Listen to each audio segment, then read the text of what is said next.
to IWSA Research Portal, program paling asik untuk belajar riset.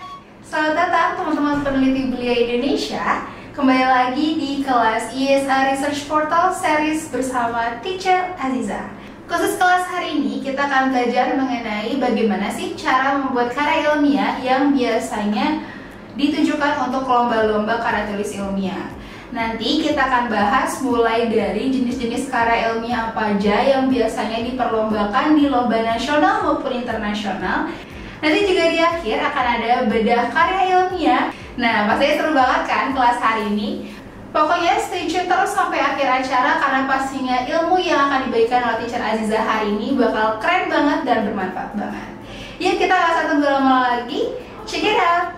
Halo peneliti belia, kembali lagi nih sama Kak Aziza. Nah sebelumnya, kalian masih ingat gak jenis karya ilmiah apa yang udah Kak Aziza bahas? Ya betul banget, esai ilmiah ya. Nah sekarang Kak Aziza akan bahas mengenai karya tulis ilmiah atau KTI. Jadi langsung aja yuk kita masuk ke materi. Oke, untuk memulai, seperti biasa ya, Kak Aziza akan menjelaskan dulu nih agenda yang akan kita pelajari. Yang pertama, Kak Aziza akan menjelaskan mengenai pengertian karya tulis ilmiah atau KTI. Yang kedua, Kak Aziza akan menjelaskan mengenai jenis-jenis KTI. Dan yang ketiga, Kak Aziza akan menjelaskan mengenai sistematika dalam KTI. Dan yang keempat, Kak Aziza akan menjelaskan juga nih mengenai contoh ajang karya tulis ilmiah atau KTI. Dan yang terakhir, kita akan bedah KTI. Oke, langsung aja yuk kita mulai. Nah, langsung aja yuk kita masuk ke materi. Nah, di sini seperti biasa ya, Kak Aziza akan jelaskan dulu nih, apa sih itu KTI atau karya tulis ilmiah.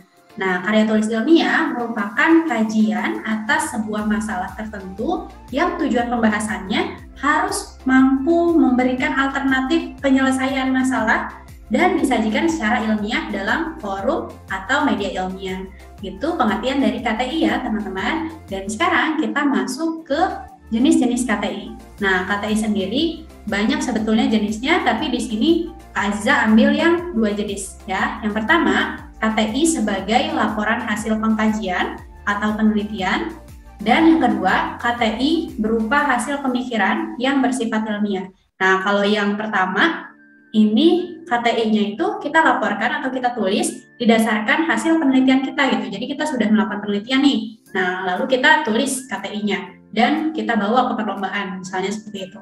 Nah, kalau yang kedua, ini KTI yang dia tuh berupa gagasan gitu ya. Hanya bentuknya gagasan, tapi belum sampai kepada tahap implementasi atau tahap penelitian. Seperti itu ya teman-teman. Dan selanjutnya kita coba bahas mengenai sistematika dari karya tulis ilmiah atau KTI itu sendiri.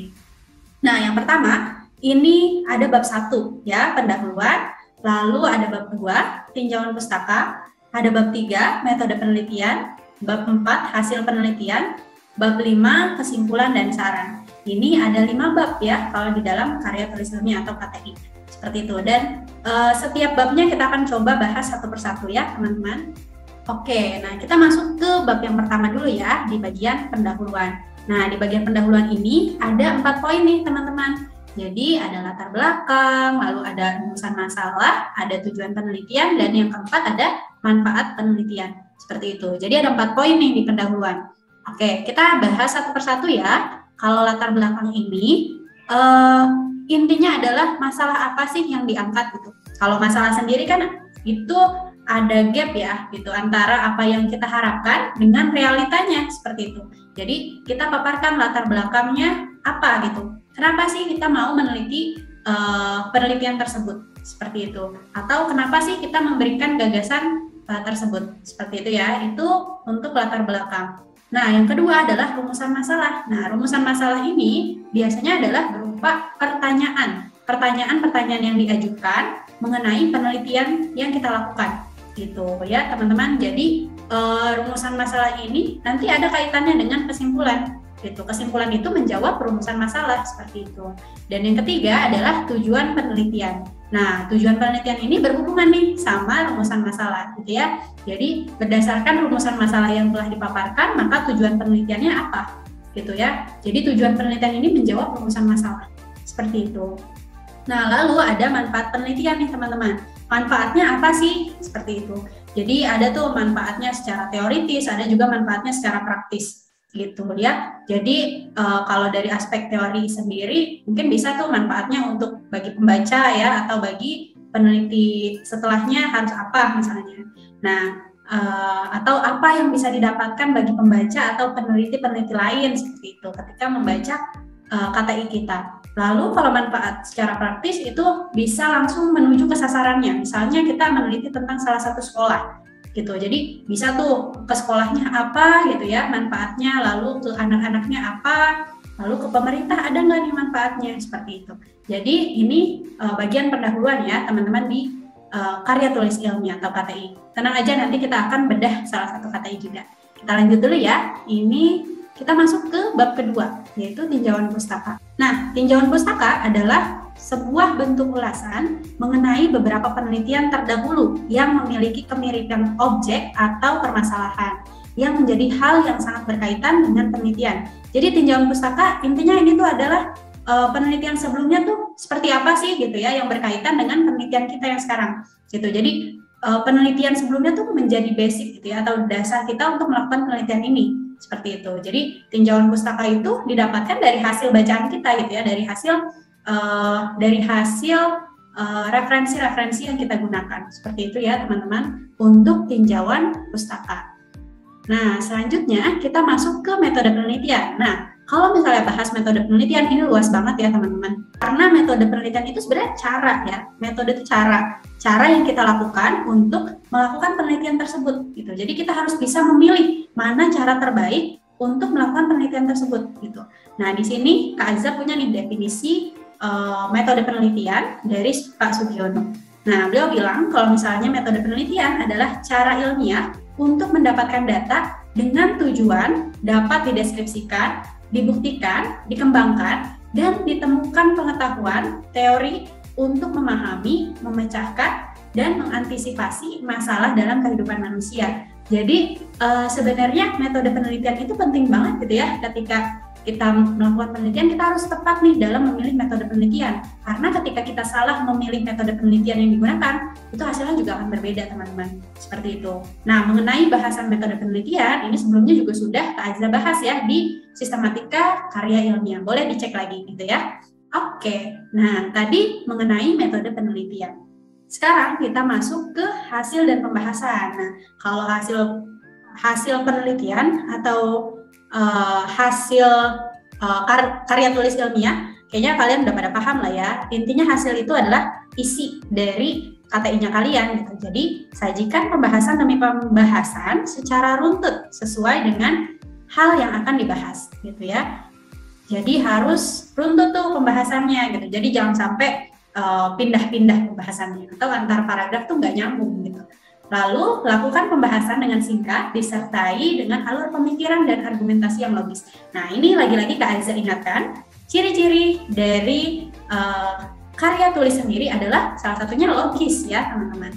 Nah, selanjutnya, jika ada hasil penelitian terdahulu yang cocok dengan temuan, kemukakan bahwa temuan penelitian mendukung atau memperkuat hasil penelitian. Nah, jadi biasanya kalau di hasil penelitian itu nggak cuma memaparkan hasilnya aja, tapi kita juga membahas. Ya, pembahasan itu didukung dengan teori sebelumnya atau didukung dengan penelitian-penelitian sebelumnya gitu yang terkait dengan topik yang kita teliti, seperti itu. Nah, hasil penelitian ini juga kalian harus melihat lagi tuh rumusan masalah yang udah kalian buat tuh apa sih gitu ya. Jadi hasil sama rumusan masalah juga ada kaitannya teman-teman, seperti itu. Kalau misalnya rumusan masalahnya ada 2 poin, ya berarti hasilnya juga menjawab 2 poin tersebut. Seperti itu ya. Nah, selanjutnya kita masuk ke kesimpulan dan saran. Jadi kesimpulan sebagai akhir pembahasan harusnya dirumuskan dalam beberapa baris kalimat yang padat makna. Ya, jadi kesimpulan itu sebetulnya 1 baris juga cukup teman-teman. Ya, yang penting maknanya tuh dalam gitu ya, atau padat makna yang tadi. Nah, kesimpulan dijelaskan dengan singkat, tepat, dan terkait langsung dengan rumusan masalah dan tujuan penelitian. Ya, tadi seperti yang Kak Aziza sudah bilang bahwa untuk menulis rumusan masalah dan tujuan penelitian itu nanti akan dijawab di bagian kesimpulan. Seperti itu ya. Dan saran penelitian adalah pendapat yang dibuat dengan harapan agar memberikan perbaikan yang membangun dan bersifat positif. Jadi selain kesimpulan, kita juga perlu tuh menuliskan saran pada karya tulis ilmiah kita atau KTI kita, ya, yang pastinya untuk membangun ya, dan juga sifatnya adalah positif. Seperti itu. Nah, itu untuk sistematika penulisan karya tulis ilmiah. Nah, sampai sini ada yang mau ditanyakan dulu atau ada yang belum paham? Kalau masih ada yang ditanyakan, boleh ditulis di kolom komentar ya, teman-teman. Oke, selanjutnya kita masuk ke contoh ajang perlombaan KTI atau karya tulis ilmiah. Nah, jadi di sini sepertinya kalian udah nggak asing ya dengan lomba-lomba LKTIN, lalu ada LKTI dan lain sebagainya. Nah, itu lomba-lomba penulisan karya tulis ilmiah gitu yang biasanya diadakan oleh universitas atau instansi tertentu gitu ya, atau organisasi tertentu seperti itu. Nah, kalau LKTI sendiri ini mereka juga sama seperti SI, punya tema-tema khusus yang dijadikan dasar gitu ya untuk menulis. Ada tema khusus, lalu ada timeline-nya juga, ada pedoman juga seperti itu ya, ada pedoman yang tersendiri seperti itu. Lalu juga ada kalau LKTIN ini biasanya diselenggarakan 2 tahap. Yang pertama itu tahap pengumpulan naskah KTI-nya, yang kedua adalah tahap presentasi seperti itu ya. Jadi ada 2 tahapan. Kalau tahap penulisan naskah ya kita hanya menulis naskah LKTIN-nya aja yang tadi sesuai dengan sistematika penulisannya. Nah, kalau presentasinya biasanya itu akan dipilih ya 10 besar dari hasil naskahnya, dari hasil penilaian naskah LKTIN-nya seperti itu. Oke, selanjutnya kita akan bedah karya tulis ilmiah atau KTI yang pernah Kak Azizah buat dan pernah Kak Azizah lombakan juga gitu ya. Sama seperti yang esai, kita akan bedah dari setiap sistematika penulisannya ya. Oke teman-teman, kita langsung aja ya masuk ke bedah karya tulis ilmiah atau KTI. Nah, di sini Kak Azizah mau langsung aja masuk ke bab 1 mengenai pendahuluan. Tapi sebelumnya di KTI sendiri juga ada abstrak gitu ya, ada bagian abstrak. Dan bagian abstrak itu sudah Kak Azizah jelaskan di sesi sebelumnya gitu. Jadi coba dicek lagi YouTube-nya ISA mengenai penulisan abstrak dan juga judul pada karya ilmiah. Nah, sekarang Kak Azizah mau langsung bahas nih mengenai bab 1 pendahuluan. Nah, di bab 1 pendahuluan ini, seperti yang sudah kita tahu ya, tadi bahwa pendahuluan itu memaparkan latar belakang, lalu ada rumusan masalah, ada juga tujuan dari KTI-nya, lalu juga ada manfaat dari karya tulis ilmiah. Maka dari itu, kita bahas satu persatu ya. Nah, di sini ada latar belakang. Kalau latar belakang sendiri, ini memaparkan masalah apa sih yang terjadi gitu ya. Nah, di sini dari karya tulis ilmiahnya Kak Azizah, di sini memaparkan bahwa sekarang tuh udah era revolusi industri 4.0 gitu ya, di mana teknologi itu semakin berkembang dengan pesat gitu. Tapi di bidang pendidikan sendiri itu perkembangan teknologi itu masih terkesan lamban gitu ya. Nah, maka dari itu dari permasalahan tersebut Kak Azizah dan teman-teman Kak Azizah lainnya ini mengusung konsep smart city yang ada di Android gitu. Jadi Kak Azizah itu dan teman-teman Kak Azizah mengusung sebuah teknologi yang konsepnya itu smart city, tapi dikaitkan dengan augmented reality gitu, dan itu bisa ada di gawai, dan itu berkaitan dengan hal pendidikan seperti itu. Nah, di sini Kak Azizah paparkan latar belakangnya, didukung juga dengan data-data yang mendukung gitu ya, mendukung permasalahan. Kak Azizah juga coba jelaskan mengenai rumusan masalah dari KTI-nya. Di sini ada 3 rumusan masalah. Yang pertama, bagaimana analisis prototype AR Smart It versi 1.0 atau 1.0. Lalu ada bagaimana desain prototype AR Smart It-nya. Lalu ada bagaimana pengembangan prototype AR Smart It versi 1.0. Gitu. Jadi karena Kak Azizah itu dan teman-teman Kak Azizah mengembangkan satu aplikasi gitu ya, satu teknologi, makanya ini berkaitan dengan rumusan masalahnya berkaitan dengan analisis, terus juga bagaimana desain prototipenya, lalu ada bagaimana pengembangannya seperti itu. Nah, ini juga berhubungan nih dengan tujuan. Ya, kalau di sini digabung tujuan dan manfaatnya, karena kami mengikuti pedoman dari panitia penyelenggara. Nah, di sini menganalisis prototype AR Smart It versi 1.0. Jadi, kalau Kak Aziza, simpelnya nulis rumusan masalah dan tujuan itu seperti ini ya, teman-teman.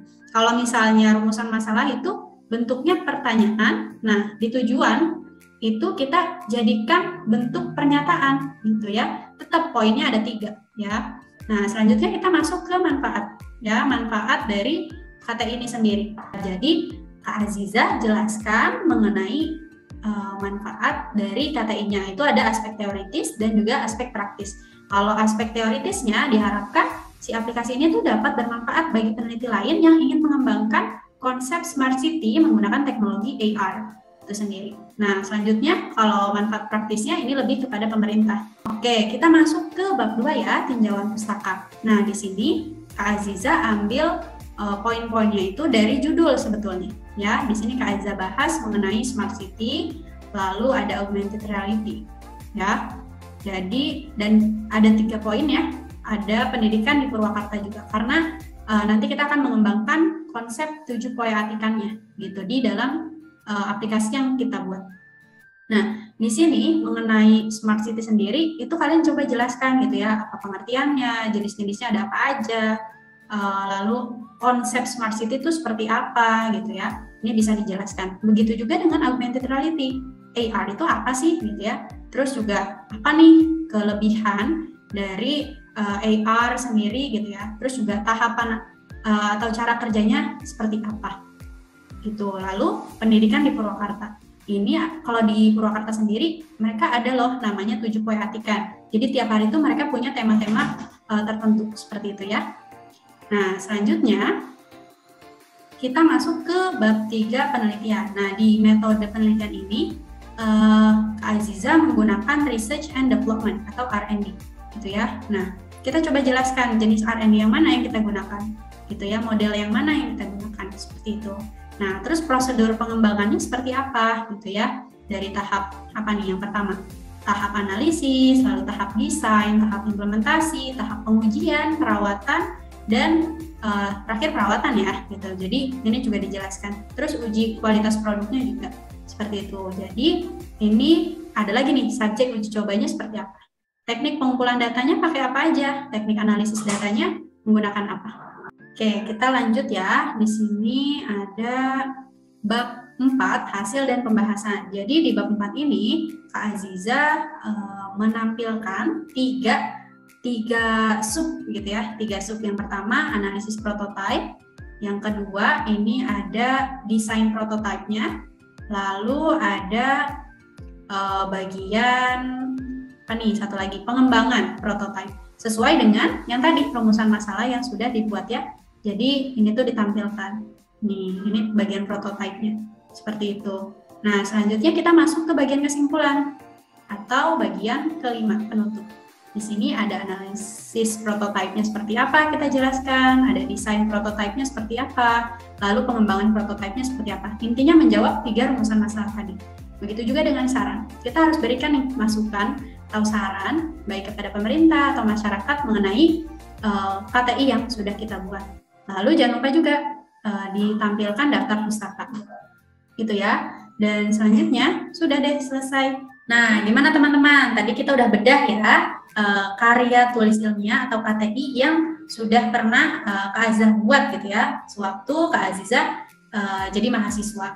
Nah, udah cukup jelas mengenai karya tulis ilmiah atau KTI, atau masih ada yang mau ditanyakan nih? Kalau masih ada yang mau ditanyakan, boleh tulis aja di kolom komentar ya teman-teman. Dan sekarang Kak Aziza cukupkan dulu untuk pemaparan karya tulis ilmiah atau KTI-nya. Tetap pantengin terus YouTube-nya ISA Official. Terima kasih. Assalamualaikum warahmatullahi wabarakatuh.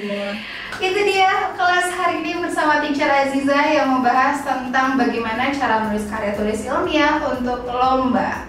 Untuk teman-teman di rumah, semoga nih setelah nonton kelas hari ini teman-teman jadi lebih terinspirasi untuk berkarya dan juga berprestasi loh teman-teman. Dan juga tahukah kamu bahwa IESA sering banget mengadakan lomba-lomba karya tulis ilmiah baik nasional maupun internasional. Jadi ini bisa menjadi kesempatan loh untuk teman-teman untuk bisa mencoba berkarya dan juga melombakan karya-karya kalian di lomba-lomba IESA. Terima kasih teman-teman sudah menonton, sampai jumpa di kelas selanjutnya. Dadah!